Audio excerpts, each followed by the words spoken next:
Hello everyone. In this video we will continue to examine topic 7.2 nuclear reactions, and in particular we will continue to unpack the mass defect and the nuclear binding energy. In the last video we defined both the mass defect and the nuclear binding energy as the energy required to separate a nuclide into its constituent nucleons.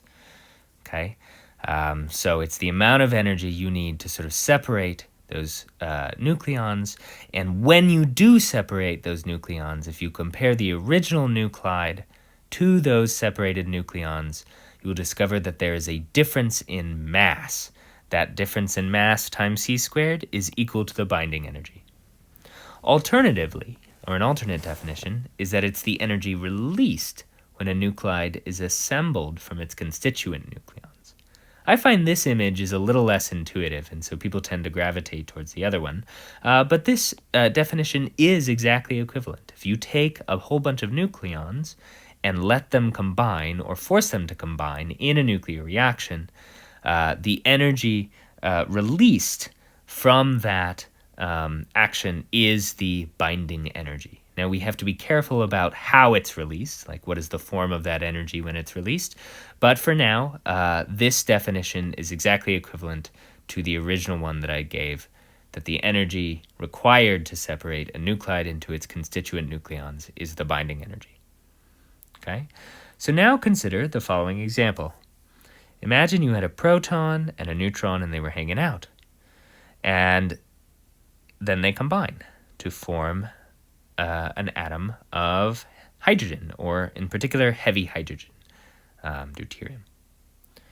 Well, what happens is that the energy from that combination is released, usually in the form of a photon, in this particular reaction. This photon is a very, very large amount of energy. It's, in fact, generally in the MeV range, the mega electron volt range. Remember that in atomic physics, we first encountered the electron volt.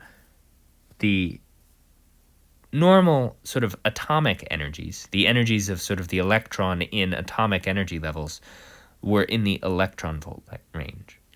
This range is the MeV range. It's 1,000,000 times larger. So these are very, very high energy photons involved. So we ask the question, what is the energy equivalent of one atomic mass unit? Okay, so what would that be? Well, we're going to apply what is effectively E equals mc squared, except the concept that we're asking is, what is the binding energy, okay, and of 1U?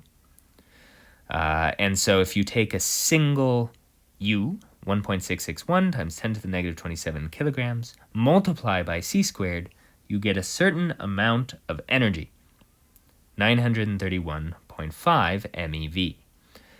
This is so almost 1,000 mega electron volts, okay? Close to a giga electron volt. This is the amount of energy equivalent of a single U, a single atomic mass unit. This allows us to give a very weird but very useful definition of mass. And the definition of mass, or sorry, not definition of mass, mass unit. So this is a very weird mass unit, is that 1U is exactly equal to 931.5 MeV per c squared. That MeV per c squared is a unit.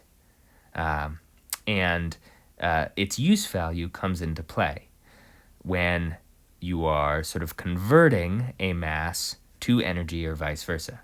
Why?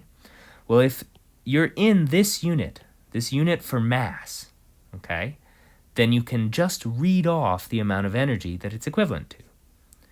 For example, if I give you, just randomly, 931.5 MeV per c squared worth of material, then you know exactly how much energy it's equivalent to. It's equivalent to 931.5 MeV. That is, you build the c squared into the unit so that you never actually have to multiply by c squared 3 times 10 to the 8th meters per second squared ever again. I'm going to say this one more time, and we'll see a couple of examples. But if you find yourself multiplying by 3 times 10 to the 8th meters per second, you better make sure that the thing you're multiplying it by is in kilograms.